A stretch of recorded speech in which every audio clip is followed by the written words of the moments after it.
Mag-aalis kami ng mga tambakin. Ano to? Ano to ah? Tumbler. Nanod, no? Baka mahulog ka dyan, imbornal yan. Yung bato lang anak, alisin mo na yung bato. Kaya mo ba?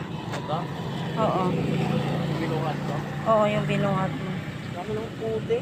Tumbler nga anak, oh. Kaya mo ba nak? Hindi mo kaya? Dalawa tayo.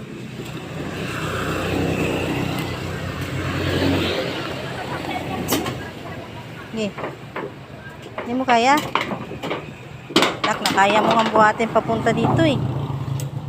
Go! Mabagsakan pa mo nak ha? Dito mabagsak. Ayan po ang aming paligid. Ito?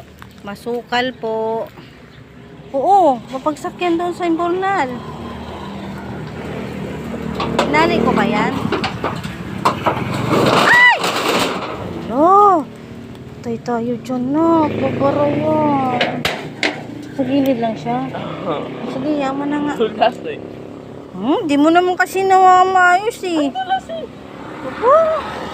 Ano yan? Kaya mo na, hindi mo, doon na yan, hindi diretso yung yero. Dapat nakaangat yung yero para hindi tapunan ng basura.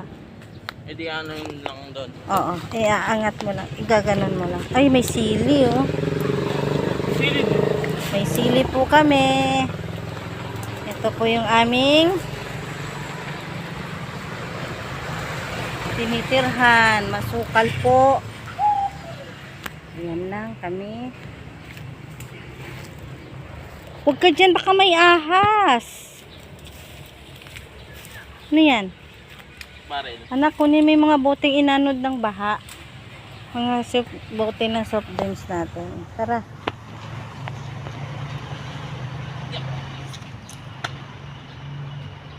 Pakita ko lang po yung aming lugar. Kami lamang po ang nakatira. Isang subdivision na. Sa pong subdivision na wala pa pong bahay. Isa lamang po kami caretaker dito. Ito anak, ito. Basag na to. Huwag mo na isama yung basag. Nabasag siguro.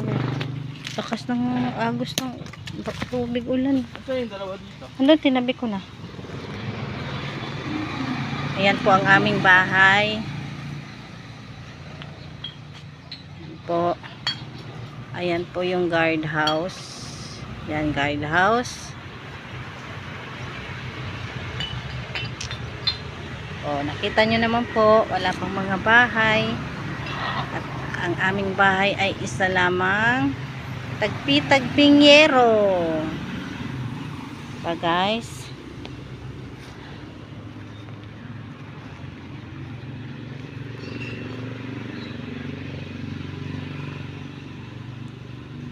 Kita ko lang po yung sa inyo ang aming paligid.